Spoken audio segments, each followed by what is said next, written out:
thought, and then I can put anything I like in quotes. I can say, John thought Mary was cheating on him.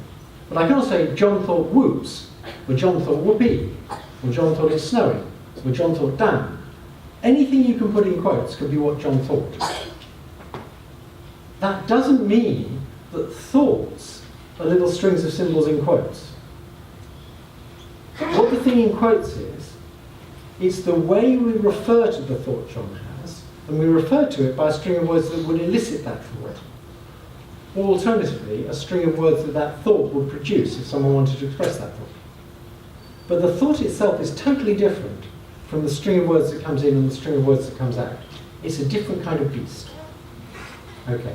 And so now the idea is you're going to take that thought vector that you got from English, that represents the thought, and you're going to say that in French. It's the most naive possible view of machine translation, which is you listen to one language, you figure out what it means, and then you say that in the other language. That's not at all how machine translation worked a few years ago. Machine translation a few years ago worked by saying we're going to have a huge table of phrases in English and phrases in French. And we're going to take the English sentence, we're going to find all sorts of phrases in there, we're going to say what the corresponding phrases were in French. And now we're going to try and piece a plausible set together to make a French sentence where we've translated phrases to phrases. That's called phrase-based translation. It involves huge tables, and it's completely different from this method. And the people who did translation said, there's no way in hell this will ever work. I also thought there's no way in hell this will ever work, but we were both wrong. Okay, so here's how a recurrent network works. To deal with sequences, instead of having a feed-forward network, we have a network where things cycle around inside, and it gradually accumulates information about the sequence by feeding it in one word at a time, one element of the sequence at a time. The element might be a frame of coefficients for speech, or it might be a symbol if we're doing word-based translation, or it might be a fragment of a word if we decide to break up words into fragments. If you're translating Chinese, it might be a symbol that represents the particular, I don't know what they're called, Chinese symbol for a word, but it might also be a little bitmap. It turns out machine translation from Chinese works better if you use a little bitmap. And that's because there's all sorts of structure. There's all sorts of structure. The symbols in Chinese are not sort of meaningless patterns that just happen to be that symbol. There's all sorts of little things going on inside them. And it'll learn that just from doing machine translation. Okay. So, a recurrent neural network. I've drawn it with only one input unit and one output unit, just because I'm lazy. So time goes to the right, and that input unit at the bottom there, there'll be a bunch of them and you'll represent a word there. Then that will drive the hidden units. And if you look at the second time slice, the second vertical column there, the inputs, right.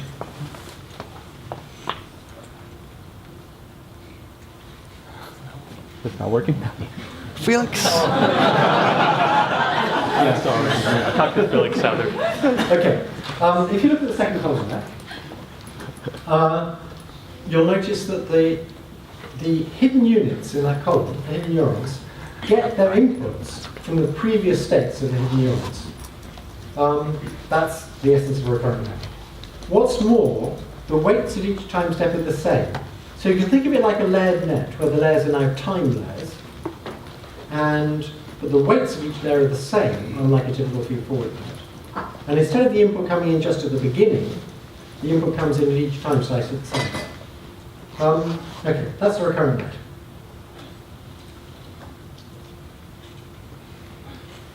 And so this way to do machine translation says we're going. Let's going to try again. That's right. Yes, that one. Okay, thank you. What we're going to do is for each language we'll have an encoder network and a decoder network. I'll show you what they look like in a minute. The encoder network will take a string of words in a language and produce a thought vector.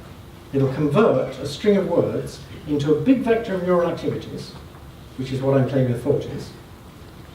And my evidence for that is we can make another decoder network that will take the thought vector and convert it into a sentence in the other language. Okay? What's more, we can actually insist that we can mix and match. We can have a whole bunch of encoders for different languages, and a whole bunch of decoders for different languages, and we can make them share the same thought vectors. That is, you encode an English sentence to a thought vector, and now, given that thought vector, you can say it in Korean, or you can say it in Italian, or you can say it in Finnish.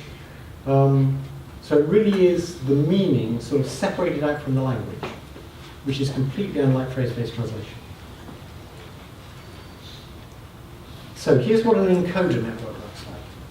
It takes the words of the input sentence, one word at a time, and it converts a word into a word vector.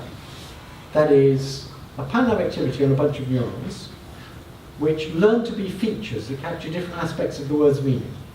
So if you input the word Wednesday, you'll get a word vector.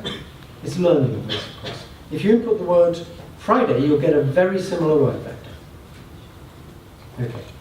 So it has to learn these connection strengths here, which convert a word symbol into a word vector. Okay?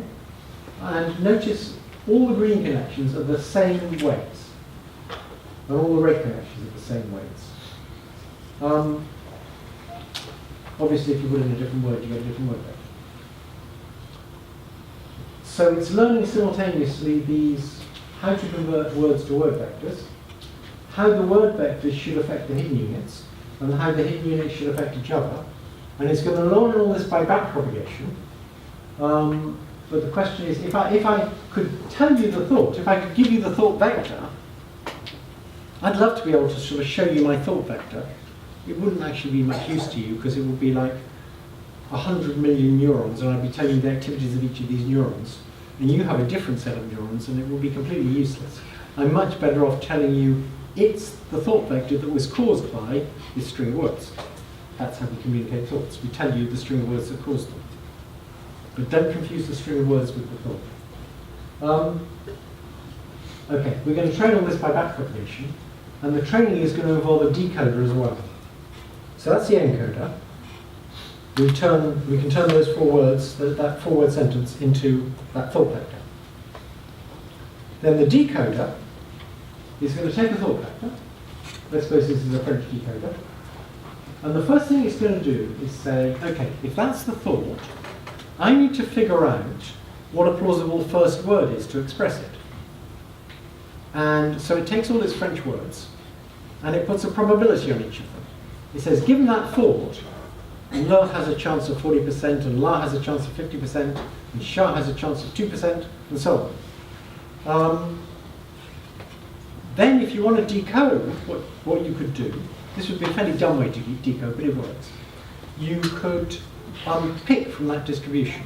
So if it says le's got a probability of 40%, 40% of the time you pick le. And you tell it, okay, the first word was le. So you feed the le in there. It converts that le into a word vector, provides that as input here. And now the thought vector plus the le leads to basically a new hidden state. And this hidden state is going to represent the unexpressed part of this thought. What I haven't said so far about this thought. And you say, okay, if I take the unexpressed part of that thought, what would be a good word to say first? And you get a probability distribution here across all the words that might be good to say after you've said love. Then you pick one of those and feed it back in here, and then you get a probability for the third word, probability distribution for the third word. No, and you could keep doing that until you hit a full stop, and then you would have decoded the thought. And if you were to decode it again, you might get a different decoding. But what you'd like is all of those decodings should be pretty good ways to express that thought.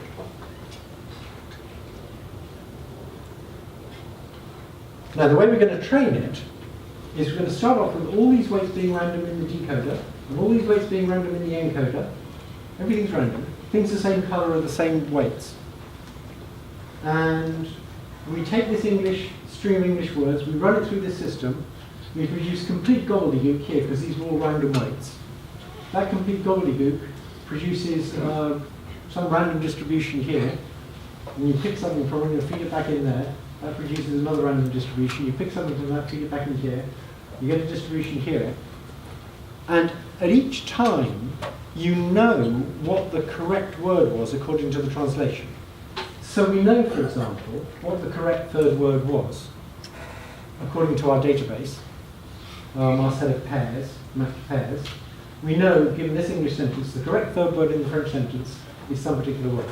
And what we'd like is, if we put in the first two words of the French translation already, we'd like to get high probability on the correct third word.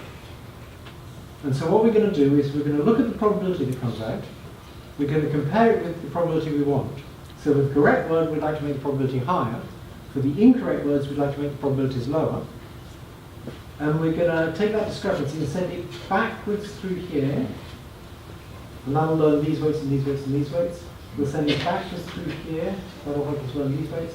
We'll send it backwards along all possible pathways. So we'll go backwards through here and down here. That'll help learn these weights. You're just sending the misfit information backwards through the whole network, just like you would for a feed-forward network. And so I can figure out how a small change in any one of these weights would improve my probability of saying the correct word. And so you can think of it as I now make all those small changes to improve the probability of the correct word. And I do that for every time step in the sentence being translated. I just happen to show you what we do for the third word. And amazingly, if you do that, it learns to translate, and it learns to translate better than Google's previous system. Now, there's a whole bunch of ways to improve it. Actually, it learns to translate better than Google's previous system once you use these other improvements I'm going to mention. So, one of the improvements is attention. Attention completely messes up my story, so we'll ignore it. Attention says, you do everything I've said, but as you're producing the French words, you look back at the English sentence and try and figure out